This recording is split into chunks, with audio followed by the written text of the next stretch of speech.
Hello friend, welcome to my channel DRX med. दोस्तों, आज की वीडियो में हम बात करेंगे NS क्या होता है, जिसे हम कहते हैं नॉर्मल सलाइन।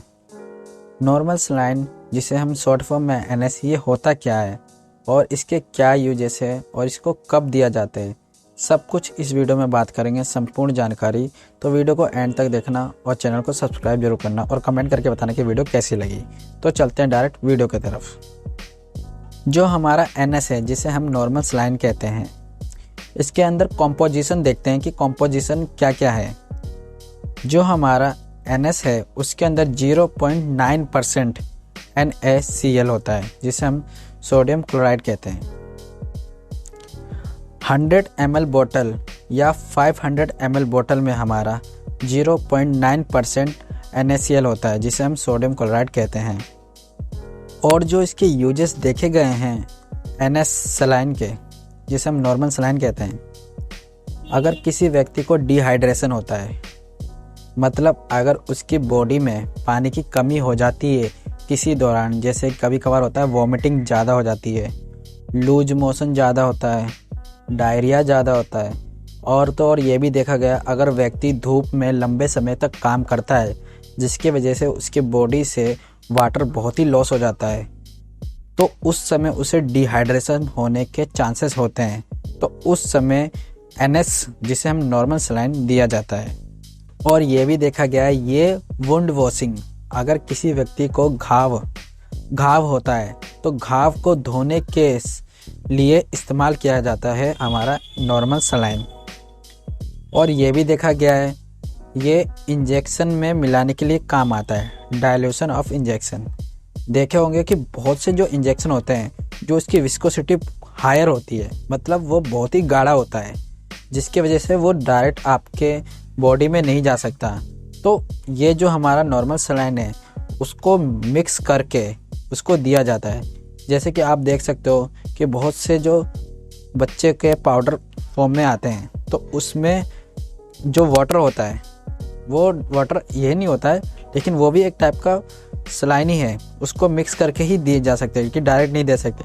वैसे ही वो एग्जांपल बता रहा हूँ मैं आपको, वैसे ही बहुत सारे इंजेक्शन होते हैं कि बहुत ही गाढ़े होते हैं, विस्कोसिटी बहुत ही हाई होती है, तो उस समय डाइल्यूशन करा जाता है हमारा नॉर्मल सलाइन का, जिसके थ्रू फिर दिया जाता है। और जो हमारा नॉर्मल सलाइन है ये हमारे जो वाटर बैलेंस है उसको मेंटेन करने में बहुत ही हेल्प करता है। जैसे मैंने बताया आपको, आपके बॉडी में से अगर पानी की कमी हो जाती है due to anything else, like आपको डिहाइड्रेशन हो गया हो, आपको बहुत ही लंबे समय तक धूप में काम कर रहे हो, लूज मोशन, वॉमिटिंग ज़्यादा हो गया हो, तो उस समय बहुत ही पानी का लॉस हो जाता है।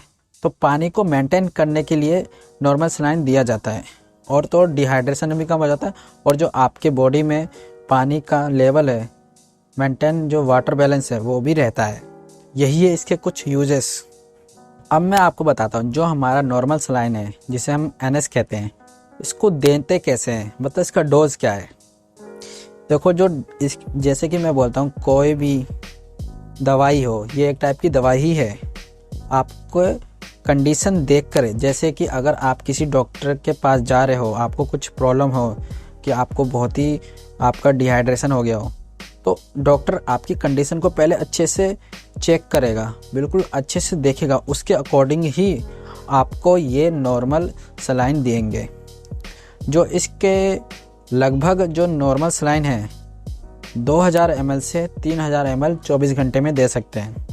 अगर व्यक्ति को प्रॉब्लम होती है ज़्यादा ही, तो 2000 से 3000 ml 24 घंटे में दे सकते हैं, पूरे एक दिन में।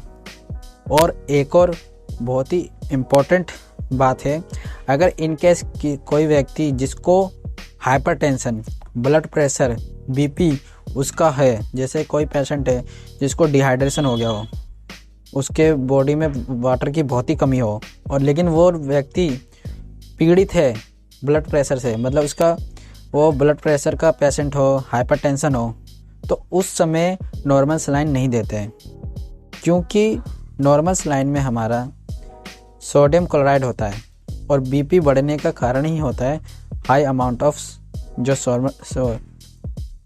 सोडियम क्लोराइड होता है बॉडी में होता है, जिसके वजह से BP ही बढ़ता है। अगर ये और दे दिया तो उसका जो बीपी है और भी ज़्यादा बढ़ जाएगा, तो जिससे उसको और भी प्रॉब्लम हो सकती है।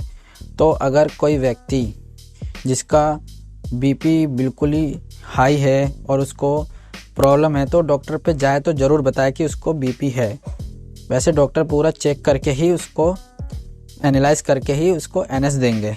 तो यही है संपूर्ण जानकारी नॉर्मल सलाइन की। वीडियो अच्छी लगी तो लाइक, कमेंट, सब्सक्राइब।